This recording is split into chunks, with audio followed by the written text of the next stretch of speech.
ಮುಂಜಾಗ್ರತಾ ಕ್ರಮಗಳನ್ನು ತಗೋಬೇಕು ಅಂತೇಳಿ ನಾನು ಹೆಲ್ತ್ ಡಿಪಾರ್ಟ್ಮೆಂಟ್ನವ್ರಿಗೆ ಸೂಚನೆ ಕೊಟ್ಟಿದ್ದೀನಿ.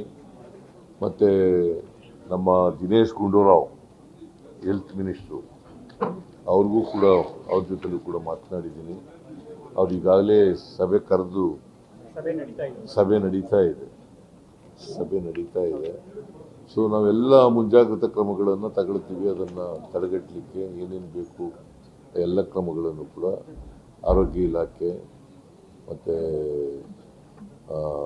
ವೈದ್ಯಕೀಯ ಶಿಕ್ಷಣ ಇಲಾಖೆ ಅವೆಲ್ಲ ಇಲಾಖೆಗಳು ಕೂಡ ತಗೊಳ್ತದೆ ಅಂತ ಮಾಡ್ತೇವೆ. ಯಾಕಂದರೆ ಈ ವೈರಸ್ಸು ಇಬ್ಬರು ಮಕ್ಕಳಲ್ಲಿ ಈಗಾಗಲೇ ಕಾಣಿಸ್ಕೊಂಡಿದೆ. ಅಂಥ ಅಪಾಯಕಾರಿ ವೈರಸ್ ಏನಲ್ಲ, ಆದರೂ ಕೂಡ ಮುಂಜಾಗ್ರತಾ ಕ್ರಮಗಳನ್ನು ರಾಜ್ಯ ಸರ್ಕಾರ ಏನೇನು ಬೇಕೋ ಅದಕ್ಕೆಲ್ಲ ಹೆಲ್ತ್ ಡಿಪಾರ್ಟ್ಮೆಂಟ್ ಅವ್ರು ಏನೇನು ಕೇಳ್ತಾರೆ ಅವೆಲ್ಲ ಒದಗಿಸ್ಕೊಡ್ತಕ್ಕಂಥ ಕೆಲಸ.